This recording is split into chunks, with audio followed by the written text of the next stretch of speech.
Well, welcome to life after Easter, the season that in the church we like to call Eastertide.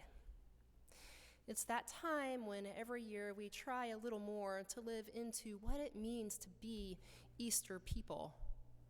And when the stories in our scriptures introduce us to the resurrected Jesus, a Jesus who seems to show up unannounced, on a whim as he pleases, a Jesus who won't make an appointment, a Jesus who is completely untamable and completely free, always inviting us into a similar kind of freedom.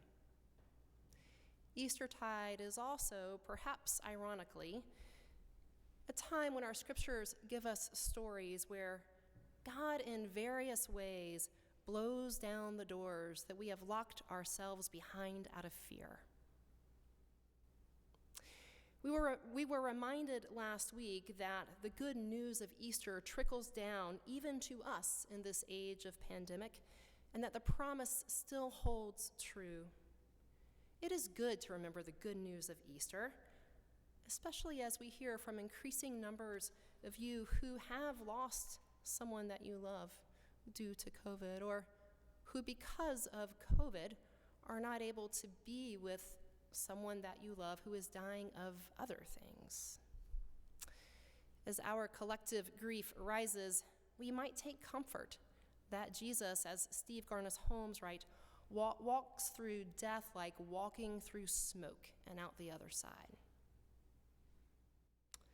And because of that, we at our core no longer need to fear death. It's all done. So we don't have any fears then, right? We're good? We no longer need to fear the thing that existentially we naturally fear the most. So just don't worry about it anymore, okay? Well, if it's a little bit hard for you to turn off that primal part of your hardwired survival instinct, then know that you are not alone. In fact, you are in good company. I'm going to share with you in just a minute a picture from the Holy Moly Story Bible. Now, this is the Bible that we give to all babies who are baptized here at Hancock Church. My own 4-year-old lately has been rather taken with the story of the resurrection. So I've spent a lot of time looking at this picture, and she has helped me to see something new about it.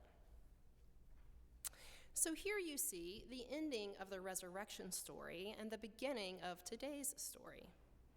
On the left, we have Mary Magdalene sharing the amazing news of Jesus' resurrection with the disciples. And on the right, we have the beginning of the next story, on the same day in the evening. Now, I've been familiar, obviously, with these two stories, and that one comes a whole week after Easter.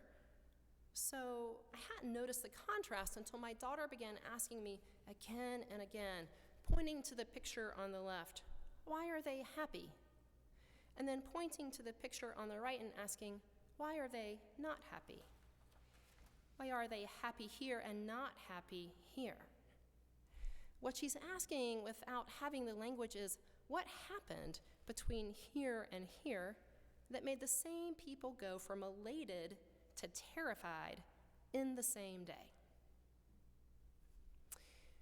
Well, it could stand to reason that the joy and the adrenaline that came with the news of Jesus' resurrection began to fade as the reality that they were living in did not change. Okay, great, Jesus, you're back. And so also are the Roman soldiers, the ones who would like to squash this revolutionary movement that you've begun, and we are next on the list. I can see them almost as they are trying to regroup behind these locked doors, praying that what they feared wouldn't find them. I could see them looking at each other and saying, so now what? We also know a thing or two about living behind locked doors out of fear.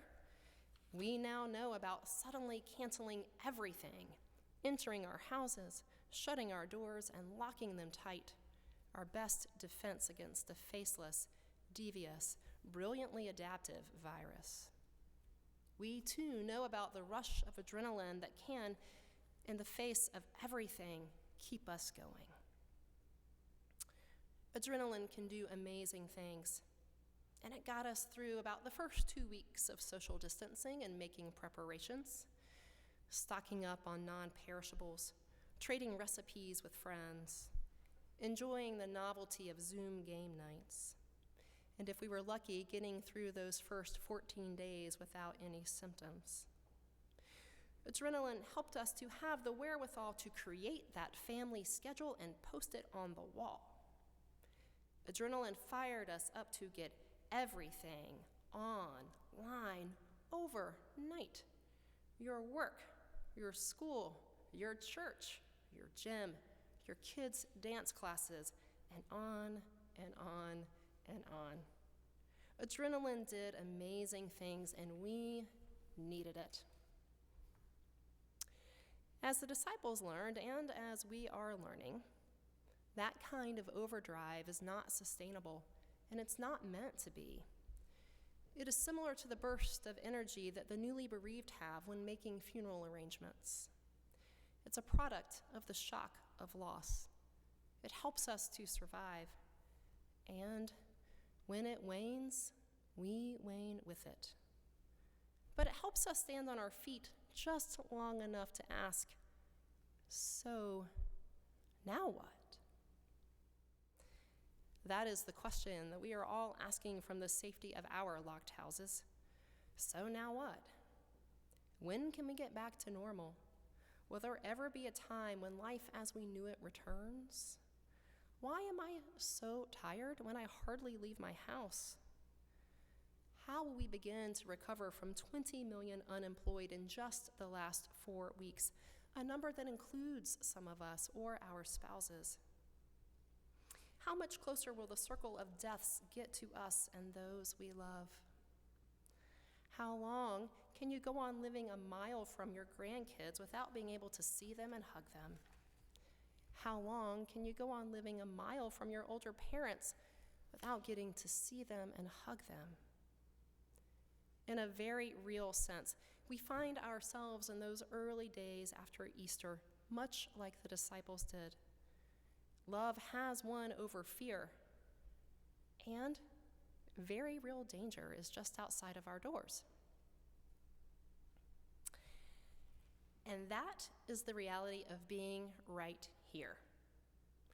This is a helpful reminder from Maslow's hierarchy of needs that is universally true. If we're worried about basic survival, it's hard to have much energy for anything else. Now, that does not change the Easter truth that is and always will be true, and this truth can give us some security to be sure.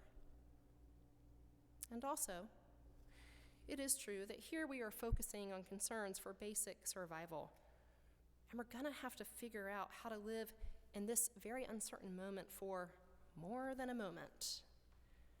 How do we live in this place for an open-ended amount of time? The disciples knew that they were also there in that spot, being worried for darn good reason about their lives. And Jesus does a crazy thing. He has the audacity to walk through their locked door and say, "Peace be with you." And Jesus does the very same thing now. Through our own locked doors, Jesus comes and says, "Peace be with you." It's nonsensical, really. How is peace even possible in a time like this? It might make you downright angry for someone to say, "Oh, be at peace." But if anyone has the street cred to do this, it is Jesus. Jesus, who was killed by Roman oppression, who faced down death, dominance, and power, and all its ugliness and won, so that we all could win. Friends, we're going to have to befriend the peace that Jesus offers here to navigate the unknown that we are in. Jesus then breathes on them and says, "Receive the Holy Spirit." And this is the Pentecost moment in the Gospel of John. We're told later in our scriptures by the Apostle Paul that the same Holy Spirit that we all have inside of us can and does give us a peace that passes all understanding. Peace is not only something experienced when things are fine. The peace of God transcends circumstance. Peace does not just pretend that everything is fine. In fact, it does the opposite. So let's get real here about how we befriend peace in the most unpeaceful of circumstances. The first step towards knowing peace is accepting what is. The more that we resist reality, the more suffering we create for ourselves. In a big picture sense, the more we panic because of, say, the economy, the more we will try to force a return to normal. And then the more suffering we will create. The same is true in the day in and day out of your life right now. The more we focus, for example, on the trip that we did not get to take, the more we miss the beauty right here in our own backyard. To know the peace that Jesus offers, we must simply accept what is. The second step is to acknowledge what we have no control over. If this virus has taught us anything, it's that for all of our advances as a civilization, we are still vulnerable creatures. For all of our might, there are tiny, microscopic things that can take down millions and wipe out the world's largest economies.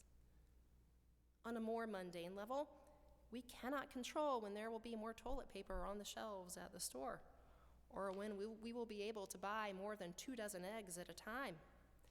We cannot control the business that has closed, or the impossibility of working full-time from home with small children who are needing extra love and attention in these days. So stop.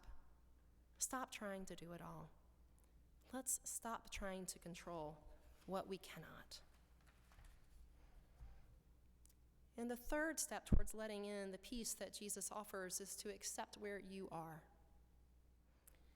The expectations that we have of ourselves in the midst of this crisis, it seems to me, are completely unrealistic. When Jesus shows up, he shows up imperfectly. He just defeated death. You would think that he could have had healed wounds by now, but his wounds were still there and still fresh for all to see.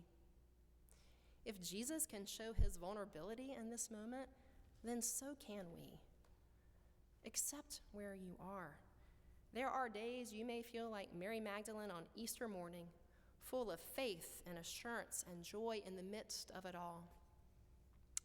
There are days you may feel like Thomas, needing something more concrete to hang on to, not able to have faith in anything that you can't see. There are days you may be more like Peter, wanting to disown and disassociate with anything having to do with faith. The truth is, we all have those kinds of days, and it is okay. It becomes not okay when we try to act otherwise. This is absolutely no time for fake it till you make it. Remember where we are on the hierarchy of needs. We cannot afford to waste precious energy on pretending to be something that we are not. And there's one more piece to this intention of finding peace. As much as we find peace by accepting what we cannot change, we also find peace by changing the things that we can. There's a reason the essence of this idea makes up what we have long called the serenity prayer. God, help us to accept the things we cannot change, the courage to change the things that we can, and the wisdom to know the difference. There are still things we can do that help create change.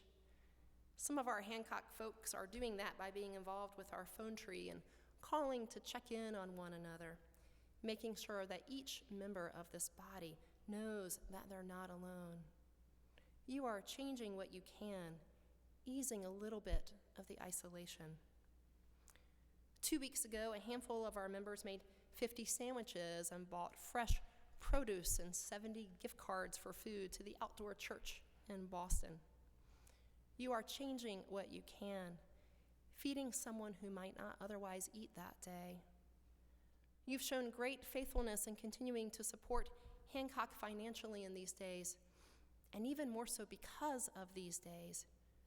You are changing what you can by allowing not only our ministries to continue, but also those of our mission partners. And I know that a number of you with us today don't live anywhere near here, but you too, and you probably already are, you can find ways to connect locally and help affect positive change in your own community.